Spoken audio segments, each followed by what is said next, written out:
ಪಾಳು ಬಿದ್ದ booth ಬಂಗಲೆಯಂತಾಗಿದೆ football stadium. ಬಿರುಕು ಬಿಟ್ಟ ಗೋಡೆಗಳು, ಕಿತ್ತು ಹೋದಂಥ ಪೆವಿಲಿಯನ್ಗಳು, ಕುರ್ಚಿಗಳು. ಇದು ರಾಜ್ಯ ಫುಟ್ಬಾಲ್ ಅಸೋಸಿಯೇಷನ್ನ ಸ್ಟೇಡಿಯಂನ ಅವ್ಯವಸ್ಥೆ.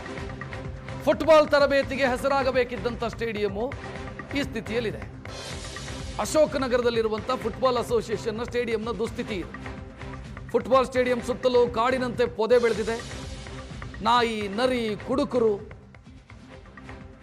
ಇವರು ಇದನ್ನು ಬಳಸ್ತಾ ಇದ್ದಾರೆ. ಸ್ಟೇಡಿಯಂನ ಹಿಂಭಾಗ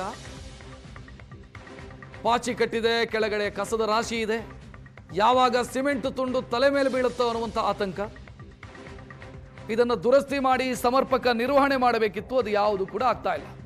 ಕ್ರಿಕೆಟಿಗೆ ಸಿಗುವಂಥ ಪ್ರೋತ್ಸಾಹ ಫುಟ್ಬಾಲ್ಗೆ ಸಿಗ್ತಿಲ್ಲ. ಶೀಘ್ರವೇ ಸ್ಟೇಡಿಯಂ ಪುನಶ್ಚೇತನಕ್ಕೆ ಸರ್ಕಾರ ಮುಂದಾಗಬೇಕಾಗಿದೆ.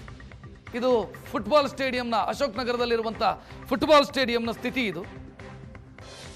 ಸ್ಟೇಡಿಯಂ ಹೆಂಗಿದೆ ಅಂತ ನೋಡ್ತಾ ಇದ್ದೀರಿ. ಆಟಗಾರರಿಗೆ ಬಳಕೆಯಾಗ್ತಿಲ್ಲ, ಇದು ಕ್ರೀಡಾಪಟುಗಳಿಗೆ ಬಳಕೆಯಾಗ್ತಾ ಇಲ್ಲ, ಬದಲಾಗಿ ಕುಡುಕರಿಗೆ ಬಳಕೆಯಾಗ್ತಾ ಇದೆ.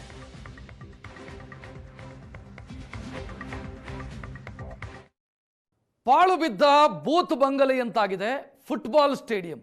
ಬಿರುಕು ಬಿಟ್ಟ ಗೋಡೆಗಳು, ಕಿತ್ತು ಹೋದಂಥ ಪೆವಿಲಿಯನ್ಗಳು, ಕುರ್ಚಿಗಳು. ಇದು ರಾಜ್ಯ ಫುಟ್ಬಾಲ್ ಅಸೋಸಿಯೇಷನ್ನ ಸ್ಟೇಡಿಯಂನ ಅವ್ಯವಸ್ಥೆ. ಫುಟ್ಬಾಲ್ ತರಬೇತಿಗೆ ಹೆಸರಾಗಬೇಕಿದ್ದಂಥ ಸ್ಟೇಡಿಯಮ್ಮು ಈ ಸ್ಥಿತಿಯಲ್ಲಿದೆ. ಅಶೋಕ್ ನಗರದಲ್ಲಿರುವಂಥ ಫುಟ್ಬಾಲ್ ಅಸೋಸಿಯೇಷನ್ನ ಸ್ಟೇಡಿಯಂನ ದುಸ್ಥಿತಿ ಇದೆ. ಫುಟ್ಬಾಲ್ ಸ್ಟೇಡಿಯಂ ಸುತ್ತಲೂ ಕಾಡಿನಂತೆ ಪೊದೆ ಬೆಳೆದಿದೆ. ನಾಯಿ, ನರಿ, ಕುಡುಕರು ಇವರು ಇದನ್ನು ಬಳಸ್ತಾ ಇದ್ದಾರೆ. ಸ್ಟೇಡಿಯಂನ ಹಿಂಭಾಗ ಪಾಚಿ ಕಟ್ಟಿದೆ, ಕೆಳಗಡೆ ಕಸದ ರಾಶಿ ಇದೆ.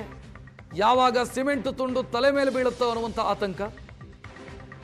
ಇದನ್ನು ದುರಸ್ತಿ ಮಾಡಿ ಸಮರ್ಪಕ ನಿರ್ವಹಣೆ ಮಾಡಬೇಕಿತ್ತು, ಅದು ಯಾವುದು ಕೂಡ ಆಗ್ತಾ ಇಲ್ಲ. ಕ್ರಿಕೆಟಿಗೆ ಸಿಗುವಂಥ ಪ್ರೋತ್ಸಾಹ ಫುಟ್ಬಾಲ್ಗೆ ಸಿಗ್ತಿಲ್ಲ.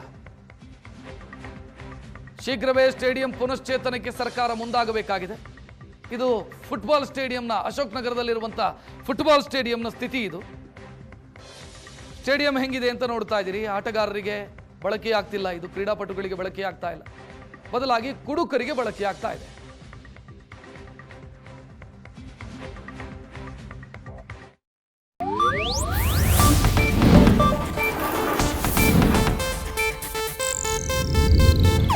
ಇದು ಏಷ್ಯಾನೆಟ್ ನ್ಯೂಸ್ ನೆಟ್ವರ್ಕ್ ಪ್ರಸ್ತುತಿ.